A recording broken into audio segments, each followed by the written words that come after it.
is that maybe this time will be different if you go into the situation with a little more confidence in your superiors and with more of an open mind. I know you think they treated you unfairly, but maybe you just need to give them a chance. You know what, David? I said out of mere frustration. Just because you have the job of your dreams and have never had to experience job discrimination doesn't mean that it doesn't exist. My feelings were so hurt. I couldn't believe my own husband, the man I loved, was trying to defend the same people who had passed me over for a promotion without any justifiable explanation. In all honesty, I can't confirm whether discrimination really exists or not, but since I've been pretty successful with climbing my own career ladder as a black man, it's hard for me to see what so many women and minorities keep complaining about. Maybe it did go on back in the 60s, but things are different now. They're much different, he said matter-of-factly. If I hadn't heard him with my own ears, I never would have believed that any black person could say such a thing. I was trying not to argue with him, but he was making it more difficult by the minute. You've been successful because you've always kissed up to the right people, I said before I knew it. David, you've been a yes boy for as long as you've been in pharmaceutical sales, and sometimes even I can't tell if you're black or white. Pretty much it depends on what day of the week it is, where you are, and who you're talking to. So what are you saying? He sat all the way up and swung his legs over the side of the bed, which meant I'd struck a serious nerve with him. But I didn't care because he knew I was telling the truth about him.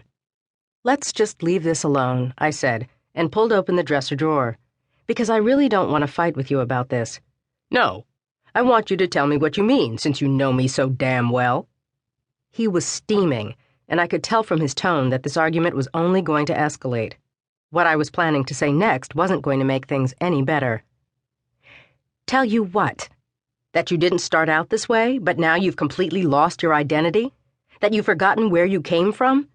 That somehow along the way you've become so blinded that you think every black man and woman in America is experiencing the same success as you?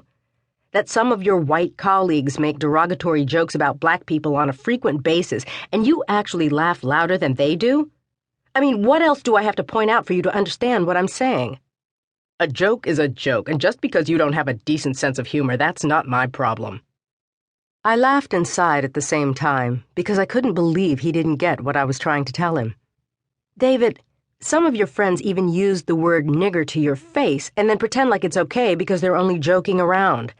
And I can't tell you how sick I get every time I hear the president of your company insist that you just aren't like most black people. I mean, what exactly does that mean? What are most black people like anyway? You're impossible, he said, picking up the channel selector. And as far as I'm concerned, this goddamn conversation is over. Shit, now I hate I even bothered asking you how your freaking day went. I hate that you asked me too, David, because it's not like you to care about how I feel anyway. I do care, but I don't understand why you can't quit and stay at home like a real wife should. Especially since I gave up all the luxuries I was used to when I moved all the way out to this backwoods city where you grew up. But the whole time we've been married, you've never gone out of your way to do anything except what's convenient for you. And hell, if you want to know the truth, I'm embarrassed to tell people that you work. So I don't know why you can't just join some organizations or sit on a few boards like every other executive's wife. So that's what this is all about. Me giving up all my dreams so I can sit at home and do nothing? Because you knew when you met me that I wanted a career, and that the money you made wasn't going to change that.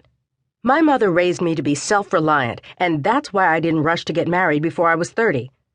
I was always upfront with you about that, and I can't help it if now you don't like my independence. The bottom line is that you're not available when I need you to be for corporate dinners or even sex for that matter.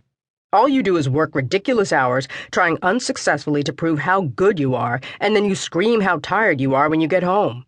So I'm telling you now, things can't continue going the way they are.